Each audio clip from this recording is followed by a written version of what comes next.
नमस्कार साथियों, मैं हूं आपका होस्ट कुलदीप सिंह पुनिया। साथियों, आज मेरे साथ मौजूद हैं राजनीतिक विश्लेषक और राजनीति को जिन्होंने बहुत नजदीक से देखा, पूरे हरियाणा की राजनीति को इनसे ज्यादा समझने वाला पत्रकार शायद इस एरिया के अंदर मौजूद होगा। प्रद्युमन जोशीला जी। प्रद्युमन जी, स्वागत है हमारे चैनल पर। बहुत बहुत धन्यवाद। सभी दर्शकों को नमस्कार, राम राम। प्रद्युमन जी, आज हम जो चर्चा कर रहे हैं जी, आज हम ये जानना चाहते हैं कि लोकसभा का चुनाव हो चुका है, सभी मत लोगों के ईवीएम में कैद हो चुके हैं जी, और हर प्रत्याशी की तरफ से, चाहे वो कांग्रेस का हो चाहे बीजेपी का हो, मुख्यतः दो पार्टियों की बात करेंगे, सिर्फ एक कुरुक्षेत्र की सीट छोड़कर जी, वहां आम आदमी पार्टी का प्रत्याशी है जी। सभी प्रत्याशी दावा कर रहे हैं हमारी जीत लगभग पक्की है जी। किसकी जीत होने वाली है, क्या आपको लग रहा है, सट्टा बाजार क्या कहता है, पूरा आज आंकलन हम हरियाणा का करना चाहते हैं, क्योंकि कई प्रकार के सर्वे आ रहे हैं, कई प्रकार की रिपोर्ट्स आ रही हैं। मतदाता एक ऐसी उलझन में है, मतदाता को मालूम नहीं पड़ रहा है कि असल में किस सीट पर कौन जीत रहा है, कौन हार रहा है। आपका आंकलन क्या कहता है? देखो, सबसे पहले तो इस बार का जो चुनाव था जी, वो पहला ऐसा चुनाव था जिसमें कांग्रेस पार्टी जो बहुत से गुटों में बटी हुई है, और जिस दिन चुनाव डिक्लेयर हुआ जी, उस दिन ये हालात थी कि कांग्रेस एक रोहतक को छोड़ करके कहीं कोई जीतना तो दूर की बात है, टक्कर की स्थिति में भी नहीं थी। बिल्कुल, पहले ऐसा ही लग रहा था। उसके बाद धीरे धीरे ऐसा माहौल बना प्रदेश में कि कांग्रेस के प्रत्याशियों ने चुनाव ना लड़ करके उनका चुनाव आम जनता ने लड़ा। और वो आम जनता ने क्यों लड़ा? बीजेपी जो पिछले साल थोड़ा सा आम जनता में हम तोड़ के थोड़ा डिवीजन करते हैं, इसमें मुख्यतः किसान और जाट वर्ग की हम कह सकते हैं। जी बिल्कुल। इसमें हरियाणा चूंकि किसान बाहुल्य प्रदेश है जी, और जातीय आधार पर भी देखें तो जाट सबसे ज्यादा है जी, तो जाटों ने और किसानों ने जी कांग्रेस प्रत्याशियों का चुनाव लड़ा। और उन्होंने कांग्रेस का चुनाव नहीं लड़ा, बल्कि उन्होंने बीजेपी को हराने के लिए चुनाव लड़ा। उनके दिमाग में सिर्फ एक चीज थी कि जो किसान वर्ग 13 महीने तक दिल्ली के बॉर्डरों पर बैठा रहा, जिसके ऊपर पिछले 9.5 साल में मनोहर लाल खट्टर जी का जितना जो कार्यकाल रहा, उसमें बहुत बार उनके ऊपर कहीं लाठीचार्ज हुआ, कहीं आंसू गैस के गोले छोड़े गए, और बहुत से किसानों ने इस बीच इन आंदोलनों में अपनी शहादतें भी दी। बिल्कुल, उसके कई कारण हो सकते हैं। इसके अलावा पिछले 9.5 साल में मनोहर लाल खट्टर जी के कार्यकाल में संभवतः कोई ऐसा वर्ग नहीं था जिसने धरने, प्रदर्शन, जलसे, जुलूस ना किए हों सरकार के खिलाफ जी, क्योंकि हर आदमी सरकार की नीतियों से, जो सरकार उनके ऊपर बेवजह थोप रही थी बार बार जी, उनसे कहीं ना कहीं अंदर से परेशान था जी। और उसको एक मौका मिला इस चुनाव में कि वो बीजेपी को इस बात का सबक सिखाए। सबसे बड़ी जो बीजेपी ने, हम उसको ये कह सकते हैं कि किसान और जाट वर्ग को एक मौका तब दिया जब एकाएक एक दिन पहले तो देश के प्रधानमंत्री मनोहर लाल जी की बड़ी तारीफ करते हैं जी, और रातों रात उनको बदल करके नायब सिंह सैनी के रूप में एक नया चेहरा लाए जी। उसके बाद उन किसान वर्ग और जाट समाज को भी एक हौसला हो गया कि मनोहर लाल खट्टर की जब कुर्सी चली गई है तो राजनीति में कभी भी कुछ भी संभव है। इसके तो बाद हम ये कह सकते हैं कहीं ये बीजेपी का फैसला बीजेपी पर ही भारी पड़ा। देखो, निश्चित रूप से फैसला की जो टाइमिंग थी वो मैं गलत मानता हूं। किसी भी नेता को काम करने के लिए कम से कम 1 साल का समय देना चाहिए। अगर यही नायब सिंह सैनी को या इनकी जगह किसी को भी मुख्यमंत्री बनाना था तो उनको कम से कम 1 साल पहले मुख्यमंत्री बनाना चाहिए था।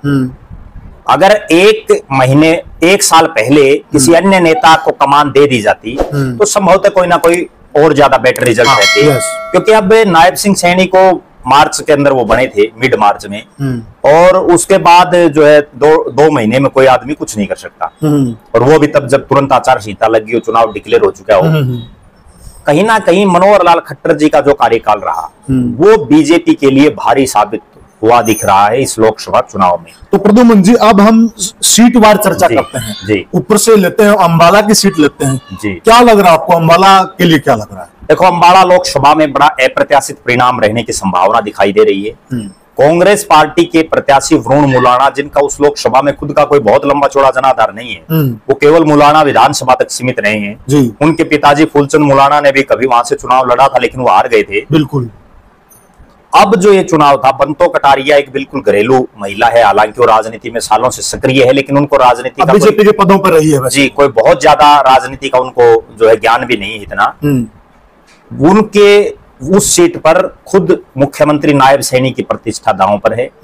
नारायणगढ़ जहां से वो विधायक और मंत्री रहे, बिल्कुल, वो उसी हल्के में आता है। और जो रिपोर्टें छन करके आ रही हैं उसके मुताबिक नारायणगढ़ में सीएम के घर ही हल्के में भी वरुण मुलाणा जीतने जा रहा है। अच्छा, तो कहीं ना कहीं उस लोकसभा सीट चौंकाने वाला होगा ये तो। उस लोकसभा सीट पर बड़ा कांटे का मुकाबला दिखाई दे रहा है जी। और आज के दिन जो एज है वो वरुण मुलाणा को वहां दिखाई दे रहा है जी। हालांकि शहरी बाहुल्य सीटें हैं उसमें, चाहे वो पंचकुला हो, कालका हो, अंबाला हो, यमुनानगर हो, जगाधरी हो, कई शहर आते हैं जिससे कहीं ना कहीं एक उम्मीद बंतो कटारिया को भी है। लेकिन ये कहा जा सकता है कि उस सीट पर बड़ा कांटे का मुकाबला होगा, जो परिणाम होंगे वो बड़े चौंकाने वाले होंगे और वहां हार और जीत का तमाम दारोमदार कुमारी शैलजा के समर्थकों पर रहेगा जी। अगर कुमारी शैलजा के समर्थकों ने वरुण मुलाणा को बम्पर वोटिंग की है जी, इस बार एक और पुनिया साहब जो खास बात निकल करके आई है, वोटर इस बार बहुत शाना हो चुका है। वो ये बता ही नहीं रहा कि उसने किसको वोट डाला है, वो कहे किसी की राह है, वोट उसने कहीं और भी डाल रखे है। तो हम ये भी मान सकते हैं आज शाम को एग्जिट पोल आने वाले हैं टीवी के, तो कहीं ये एग्जिट पोल में भी ये चीज उभर के सामने आए, कहीं एग्जिट पोल भी धराशायी ना हो जाए इस बार। बहुत बार हुए एग्जिट पोल, क्योंकि एग्जिट पोल सिर्फ एक अनुमान होता है जी कि 1000, 2000 या 500, 700 आदमियों से बात की जाती है जी, उसमें कहीं कोई निष्कर्ष निकल जाता है तो कई बार सही साबित हो जाते हैं। जिस तरह से हम देसी भाषा में अगर ये कहें कि एक कोई भी जो है बात को चला दिया, अगर वो लगी तो तीर है, नहीं लगी तो तुक्का हो गया। तो कहीं ना कहीं एग्जिट पोल बहुत बार हमने ऐसा देखा है कि वो एग्जिट पोल बिल्कुल धराशायी हो जाते हैं। अब पंजाब में आम आदमी पार्टी ने सरकार बनाई, किसी एग्जिट पोल में ये उम्मीद नहीं थी कितना भारी बहुमत आएगा। अरविंद केजरीवाल ने दिल्ली में बनाई, कोई नहीं सोच सकता था। बिल्कुल, लेकिन ये सिर्फ अंदाजे हैं जी। पिछली बार वो लोकसभा में बीजेपी को कम दिखा रहे थे। बिल्कुल, हम और आप जो बात कर रहे हैं, हम भी ये नहीं है कि किसी हल्के में अगर 12 लाख लोगों ने पोलिंग की तो 12 लाख लोगों से बात कर रहे हैं। बिल्कुल, हम उसमें जो 500-700 जिन लोगों को राजनीति की समझ है उस क्षेत्र की, बिल्कुल उन्हीं से बात करके वो जो है ग्राउंड जीरो की जो रिपोर्ट है उसके हिसाब से अपना आकलन बताते हैं। वो कई बार आप क्या मान रहे हो कि अंबाला में एज है जो कांग्रेस को है, एज कांग्रेस को है, बाकी है कांटे की टक्कर। अब हम चलते हैं कुरुक्षेत्र जी। कुरुक्षेत्र में आपको क्या लग रहा है? कुरुक्षेत्र में हार और जीत अभय सिंह चौटाला पर डिपेंड है जी। अगर अभय सिंह चौटाला 1 लाख से नीचे रह जाते हैं और किसान आंदोलन के अलावा जाट वर्ग भी और किसान वर्ग उस क्षेत्र में बहुत ज्यादा है जी, उसके बावजूद देश के जो इकलौते जनप्रतिनिधि थे अभय सिंह चौटाला, जिन्होंने किसान आंदोलन में अपना इस्तीफा दिया विधानसभा से, बिल्कुल उनको उस सत्र पर वोट नहीं पड़ रहे जिस सत्र की उनको उम्मीद थी। ये एक चीज हमें भी देखने को मिली। हम भी वहां ग्राउंड जीरो पे गए थे, कई गांव का हमने सर्वे भी डाला था कुरुक्षेत्र लोकसभा का, तो हमने वहां देखी प्रद्युमन जी, लोग है ना जो किसान वर्ग खासकर, वो ये कहता हुआ पाया गया कि इस बार हमें बीजेपी को हराना है, कहीं हम अभय सिंह को वोट डाल देंगे तो बीजेपी का कैंडिडेट जीतना चाहिए। जी बिल्कुल, मैं आपकी बात से सहमत हूं, वरना तो जो सुशील गुप्ता वहां से चुनावी मैदान में आम आदमी पार्टी के प्रत्याशी और कांग्रेस के समर्थित हैं जी, वो तो कुरुक्षेत्र लोकसभा में कोई बहुत ज्यादा सक्रिय नहीं रही, ना ही उनका कोई बहुत ज्यादा वहां जो है लगाव रहा लोगों से। जबकि अभय सिंह चौटाला ने खुद वहां 2004 में लोकसभा का चुनाव लड़ा नवीन जिंदल की टक्कर। बिल्कुल, पिछली बार उनके बेटे अर्जुन चौटाला ने वहां से चुनाव लड़ा इनेलो के प्रत्याशी के तौर पर। बिल्कुल, इस बार वो खुद अभय सिंह चौटाला लड़ रहे हैं। बिल्कुल, और वहां तमाम जो बड़े चेहरे हैं उस क्षेत्र के, चाहे वो रामपाल माजरा हो, चाहे श्याम सिंह राणा हो, रादौर से पूर्व विधायक रहे हैं, चाहे शेर सिंह बड़श्यामी हो, चाहे सरदार जसविंदर सिंह संधू का परिवार हो, तमाम ये जो चेहरे हैं ये उनके साथ लगे हुए थे। उसके बावजूद अभय सिंह चौटाला को उस सत्र पर वोट ना पड़ना, कहीं ना कहीं सीधी सी एक बात थी कि वोटर इस बार अपना वोट डिवाइड नहीं करना चाह रहा था। उनके दिमाग में सिर्फ एक ही चीज थी कि बीजेपी को हराना है, जो बीजेपी को हरा रहा है हमें उसको वोट करना है। इसी वजह से किसान आंदोलन में जिसने इतना बड़ा त्याग जिस आदमी ने किया हो और उसको मुट्ठी भर वोट मिले, तो कहीं ना कहीं जो है आगे भविष्य के लिए कितने हलकों में नवीन को लीड हो सकती, कितने हलकों में उसको अपना सुशील गुप्ता को? देखो अभी जो आकलन है 2 विधानसभा क्षेत्र तो ऐसे हैं जिनमें उनको अच्छी खासी बढ़त होगी, जो कुरुक्षेत्र शहर है जिसको थानेसर हल्का बोलते हैं जी, और कैथल शहर, और इसके अलावा लाडवा और आपका पुंडरी, इन 2 हलकों में नवीन जिंदल को और उम्मीद है कि उनको अच्छे खासे वोट मिलेंगे। इसके अलावा जो सुशील गुप्ता है उनको कलायत में बड़ी भारी भरकम जीत हासिल हो रही है। कलायत के अलावा उनको अगर हम बात करें गुला चिक्का की, वहां उनको बड़ी जबरदस्त लीड दिखाई दे रही है। इसके अलावा अगर बात करें रादौर विधानसभा की, रादौर में दोनों में बड़ा कांटे का मुकाबला दिखाई दे रहा है। शाहबाद में भी बड़ा कांटे का मुकाबला है, लेकिन एज कहीं ना कहीं वहां सुशील गुप्ता को दिखाई दे रहा है, क्योंकि वहां जो स्थानीय जो बीजेपी के नेता हैं उनसे लोगों में बड़ी भारी नाराजगी है। खुद जो कृष्ण बेदी पूर्व मंत्री रहे हैं और मुख्यमंत्री जब मनोहर लाल जी थे तो उनके भी राजनीतिक सलाहकार रहे हैं, उनका बेटा वहां नगर परिषद का जो चुनाव था उसमें हार गया था, नगर पालिका के चुनाव में। हाँ, बिल्कुल चौंकाने वाली बात जी जी। तो कुल मिलाकर के वहां जो अभी जो लग रहा है जी। इसके अलावा एक बात करते हैं हम पिहोवा विधानसभा की जी। उस पिहोवा विधानसभा में भी सुशील गुप्ता चुनाव जीत रहे हैं। अच्छा, वहां की एक खास बात और बताऊं मैं दर्शकों को, घग्गर पार के जो गांव हैं, 1 दर्जन से ज्यादा गांव वहां ऐसे थे जो गुलाचिका और पिहोवा विधानसभा क्षेत्र में आते हैं, जहां बीजेपी का टेंट तक नहीं लगा हुआ पोलिंग वाले दिन। अच्छा, वहां कोई बीजेपी के एजेंट नहीं थे। निश्चित रूप से वो किसान बेल्ट है जो घग्गर पार के जो गांव हैं, और उनमें किसान आंदोलन में जो बीजेपी ने किसानों के साथ किया, मनोहर लाल जी की सरकार ने जो उस समय किया, उसका गुस्सा कहीं ना कहीं इस चुनाव में उन्होंने निकाला है। तो वहां तो फर्जी पोलिंग के असर भी हो सकते हैं। देखो, फर्जी पोलिंग तो संभवतः इस बार नहीं हुई होगी, क्योंकि उसका एक बहुत बड़ा कारण तो ये है कि जो मतदान केंद्र थे उनमें सीसीटीवी कैमरे लगे हुए थे जी। दूसरी बात, जहां ऐसा था कहीं कि यहाँ हो सकती है फर्जी पोलिंग, तो वो बूथ अति संवेदनशील घोषित थे जी। तो जहां अति संवेदनशील घोषित हो जाते हैं तो वहां बहुत कम, रेयर चांसेस। तो यहाँ पर एज आप किसे दे रहे हैं? देखो, यहाँ बिल्कुल कांटे का मुकाबला है, और इस कांटे के मुकाबले में कहीं ना कहीं दोनों में हार जीत 20 और 30 हजार की है। और इतना बड़ा जब 12-15 लाख वोट पोल हो तो 20-30 हजार में हार जीत किसी की भी संभव है, लेकिन लग ऐसा रहा है कि कहीं ना कहीं सुशील गुप्ता चुनाव निकालते दिखाई दे रहे हैं। अब हम आते हैं पश्चिमी हरियाणा में सिरसा लोकसभा क्षेत्र की बात करते हैं जी। यहाँ से तंवर साहब पीछे चुनाव लड़ चुके हैं जी, जीत भी चुके हैं जी, हार भी चुके हैं 2 बार। कुमारी शैलजा यहाँ से कई बार चुनाव लड़ चुकी हैं जी, वो भी यहाँ से जीतती भी हैं जी, हारी भी हैं जी। तो आपको क्या लग रहा है इस बार वोटर को कौन लुभाने में सफल हो पाए? देखो, सिरसा लोकसभा में बिल्कुल क्लियर कट ये दिखाई दे रहा है कि कुमारी शैलजा भारी बहुमत से जीतती हुई नजर आ रही है जी। और संभवतः जो 9 विधानसभा क्षेत्र हैं, जिसमें 5 सिरसा के, 3 फतेहाबाद के और 1 जींद नरवाना का, वो 9 के 9 विधानसभा में भी अगर जीत जाए 9 के 9 में, तो भी कोई बहुत बड़ा अचंभा नहीं होगा। सिरसा शहर में वो हार रही हैं, लेकिन जो सिरसा शहर के साथ जो ग्रामीण क्षेत्र है उसमें वो जीत रही हैं। कहीं ना कहीं अगर उनकी हार होती है तो वो सिरसा जो शहर का विधानसभा क्षेत्र उसमें हो सकती है जी। इसके अलावा तमाम जो विधानसभा क्षेत्र हैं उनमें सिर्फ इसी चीज की प्रतिस्पर्धा है कि कौन कितने ज्यादा मार्जिन से कुमारी शैलजा को जिताता है। उसका एक सबसे बड़ा कारण वहां ये बना कि जो SR के गुट है और जिसमें वीरेंद्र सिंह का परिवार भी है जी, वो तमाम गुट को सिर्फ 1 सीट पूरे हरियाणा में मिली, और उन्होंने पूरे अपनी ताकत इस सीट को जिताने के लिए, कुमारी शैलजा को जिताने के लिए लगाई। दूसरी, इस लोकसभा में एक बहुत बड़ी बात जो निकल करके आई कि यहाँ के मतदाताओं ने इस बार MP के लिए नहीं बल्कि मुख्यमंत्री के नाम पर वोट दिए। कहीं ना कहीं कुमारी शैलजा और उनके समर्थक लोगों को ये समझाने में कामयाब हो गए कि कुमारी शैलजा प्रदेश की अगली मुख्यमंत्री बन सकती हैं अगर कांग्रेस की सत्ता आती है तो। और उसका सीधा सीधा बेनिफिट यहाँ कम से कम जो है 1 से 2 लाख के बीच में कहीं भी कुमारी शैलजा चुनाव जीतेंगी, हो सकता है उससे ऊपर भी चली जाएं, क्योंकि अशोक तंवर की बीजेपी के तमाम जो बड़े नेता हैं उन्होंने भी उस स्तर पर मदद नहीं की जिस स्तर पर चुनाव जीतने के लिए मदद होनी चाहिए जी। अब हम बात करते हैं, बिल्कुल लगती हुई सीट है ये हमारा गृह क्षेत्र भी है आपका और हमारा, यहाँ से पूरा देवीलाल परिवार चुनाव लड़ रहा था जी। और रणजीत सिंह का चेहरा भी यहाँ कोई नया नहीं है जी। अक्सर वो हिसार की राजनीति में सक्रिय रहे हैं जी। तो यहाँ क्या मान के चल रहे हैं? देखो, हिसार लोकसभा में जो 4 मुख्य प्रत्याशी थे वो चौधरी देवीलाल की नर्सरी से निकले हुए थे हाँ जी।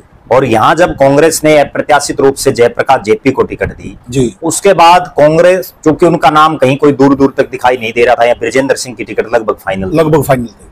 और उसके बाद तमाम जो बड़े चेहरे हैं कांग्रेस के, चाहे कुमारी शैलजा हो, रणदीप सिंह सुरजेवाला हो, वीरेंद्र सिंह का परिवार हो, किरण चौधरी हो, जिनका इस लोकसभा में अपना एक वर्चस्व है, चाहे वो डॉक्टर अजय चौधरी हो नारनौल के, उन तमाम नेताओं ने कहीं कोई कैंपेन, कहीं कोई चुनाव प्रचार उस स्तर पर नहीं किया जयप्रकाश JP के लिए जी। और JP ने भी कोई बहुत ज्यादा उनसे मदद मांगी भी नहीं, मुझे जहां तक लग रहा है जी।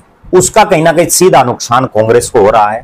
यहाँ चौधरी रणजीत सिंह की जो छवि है पिछले लगभग 16 साल से वो लगातार जो है हिसार में आ रहे हैं, उन जितना तो हिसार में जो हिसार के स्थानीय नेता वो भी नहीं आते हर महीने।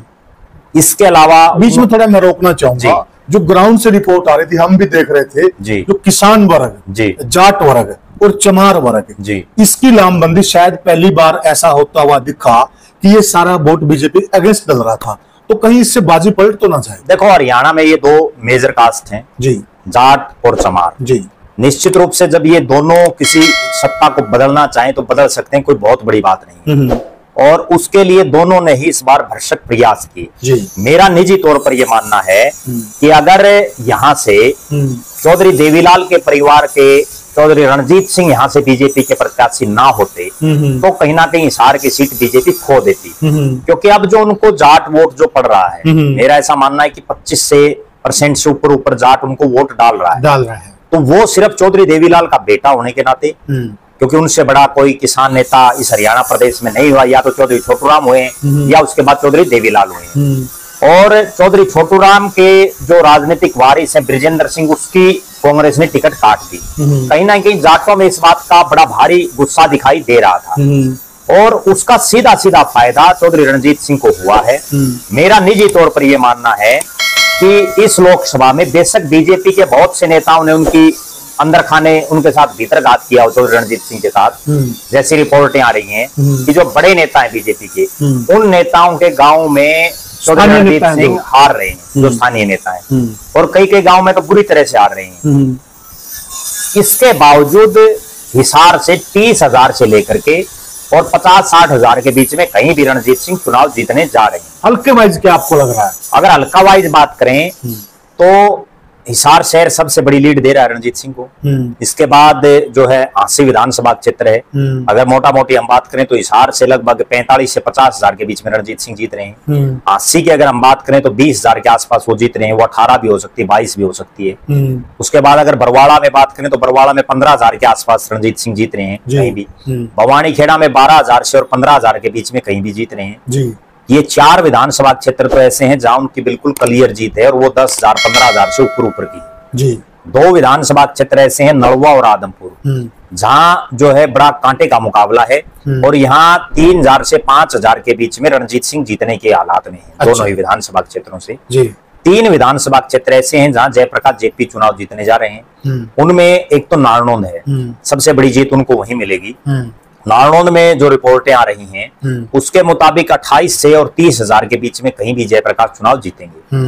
हो सकता है वो 25 भी हो जाए या वो 32 भी हो जाए, ऐसे है। और जो उचाना विधानसभा क्षेत्र है उसमें 20,000 से लेकर के 25,000 के बीच में कहीं भी जीत सकते हैं जी। लेकिन वहां से एक और सूचना जो आ रही है वो ये आ रही है कि विशेषकर जो धाड़न खाप के जो शोकंद गोत्र के जो गांव हैं उनमें रणजीत सिंह को अच्छा खासा वोट वहां मिल रहा है जी। कहीं ना कहीं उन गांव में जयप्रकाश जेपी के प्रति एक बड़ी नाराजगी है जी। और उसका खामियाजा जेपी को वहां भुगतना पड़ सकता है। इसके अलावा अगर उकलाना विधानसभा क्षेत्र की बात करें तो उकलाना विधानसभा क्षेत्र में जयप्रकाश जेपी 15,000 के आसपास 12 से 15 कहीं भी जीत सकते हैं जी। कुल मिलाकर के 3 विधानसभा क्षेत्रों में जेपी जीतते दिखाई दे रहे हैं। 4 में रणजीत सिंह बड़ी जीत है उनकी और 2 में वो मामूली जीत उनको हासिल हो रही है।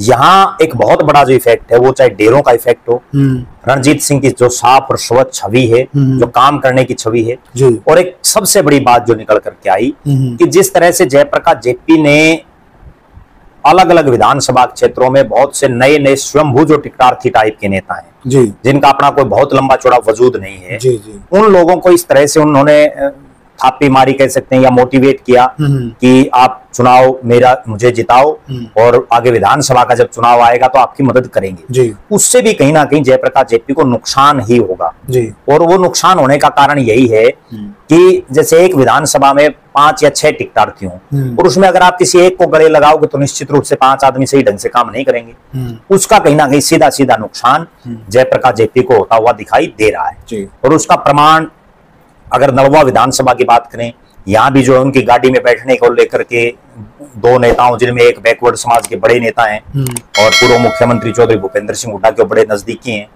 उनको गाड़ी में नहीं बैठने दिया। उसमें बड़ा विवाद हुआ वहां किसी गांव में। इसी तरह से भवानी खेड़ा में हुआ, अलग अलग गाँव में हर जगह हुआ, जिसका कहीं ना कहीं नुकसान जेपी को इस चुनाव में हो रहा है। तो आपका कहना है कि यहाँ से लगभग रणजीत सिंह जी पार लगा, रणजीत सिंह इस सीट को जीतेंगे। अब हम बात करते हैं लगती हुई सीट है हमारे भिवानी महेंद्रगढ़ जी। भिवानी महेंद्रगढ़ की बात करें तो धर्मवीर सिंह जी वहां से भाजपा के उम्मीदवार हैं। धर्मवीर सिंह जी के लिए एक चीज बड़ी प्रसिद्ध है, बड़ी आम है कि यह बंदा किस्मत का धनी है जी। किस्मत का धनी क्यों मानते हैं? जब जब पार्टी ने इनको ऐसी विधानसभा, ऐसी लोकसभा में फंसा दिया जहां से हारना इनका निश्चित था, लेकिन ये अपने वर्कर के सहारे, अपनी मजबूत पकड़ के सहारे और किस्मत के सहारे वहां से जीतते हैं। तो दूसरी तरफ अगर हम बात करें रावदान सिंह की, रावदान सिंह की भी अच्छी पकड़ मानी जाती है। यादव बेल्ट इसके अंदर खासी है इस लोकसभा के अंदर। तो आपको क्या लग रहा है, यहाँ आंकड़ा क्या हो सकता है? देखो, भिवानी महेंद्रगढ़ लोकसभा में जब रावदान सिंह को टिकट मिली जी, तो उस समय ऐसा लग रहा था कि चुनाव में किरण चौधरी के ऊपर ये डिपेंड रहेगा कि वो क्या फैसला लेती हैं, क्योंकि बंसीलाल परिवार जब से भिवानी लोकसभा बनी है, एक 1991 के चुनाव को अगर हम छोड़ दें, 1991 में उन्होंने अपने किसी खासम खास को यहाँ से चुनावी मैदान में उतारा था, वरना हर बार चौधरी बंसीलाल का परिवार इस लोकसभा से चुनाव लड़ता रहा है। चाहे वो चौधरी बंसीलाल ने लड़े हों, उनके बेटे सुरेंद्र सिंह ने लड़े हों और उनकी जो पोत्री है श्रुति चौधरी ने लड़े जी। पहली बार ऐसा है जब चौधरी बंसीलाल जैसे इतने बड़े परिवार से कोई चुनाव नहीं लड़ रहा, उनकी टिकट कांग्रेस पार्टी ने काट दी और उसका कहीं ना कहीं बड़ा भारी गुस्सा उनके समर्थकों में दिखाई दे रहा है जी। रही सही कसर जब किरण चौधरी ने प्रेस कॉन्फ्रेंस की और उन्होंने स्पष्ट रूप से कहा कि उनको बेइज्जत किया जा रहा है, और उसके बाद सभी को ध्यान होगा, दर्शकों को भी, जब दादरी में राहुल गांधी की रैली थी उसमें भी मंच पर रावदान सिंह और किरण चौधरी के आपस में, राहुल गांधी बीच में बैठे थे, काफी सारे दृश्य आए हैं जी। वही उनकी तूतू में आपस में हो रही थी जी जी। तो इस सीट पर मुझे जो लग रहा है मुकाबला कांटे का है, लेकिन चौधरी धर्मवीर सिंह जो बीजेपी के प्रत्याशी हैं वो ये चुनाव जीतेंगे जी। और अगर विधानसभा वाइज भी हम बात करें तो धर्मवीर सिंह अहिरवाड़ के 2 हलकों में जीत रहे हैं, 4 हलके हैं महेंद्रगढ़ जिले में, वो अटेली और नारनौल से चुनाव जीत रहे हैं। महेंद्रगढ़ में रावदान सिंह जीत रहे हैं, नांगल चौधरी में दोनों में कांटे की टक्कर है। अगर बात करें बारडा विधानसभा की, उसमें रावदान सिंह सबसे ज्यादा वोटों से जीत रहे हैं, 35,000 से ऊपर वो जीतेंगे।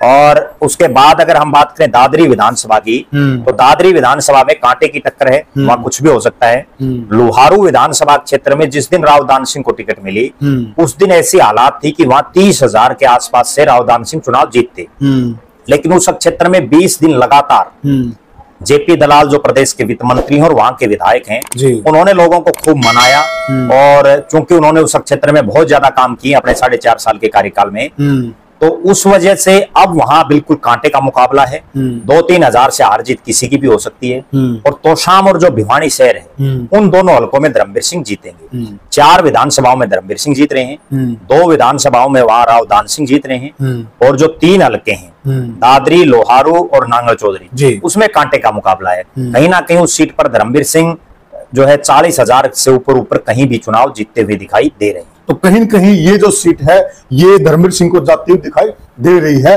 प्रद्युमन जी के साथ। साथियों, ये हमने आपको 5 सीटों का तमाम हाल बयान किया और इस वीडियो में हमारी बहुत मेहनत लगी है। साथियों, आपसे हमारा नम्र निवेदन है, चैनल को सब्सक्राइब कीजिए और वीडियो को ज्यादा से ज्यादा शेयर कीजिए। राम राम साथ।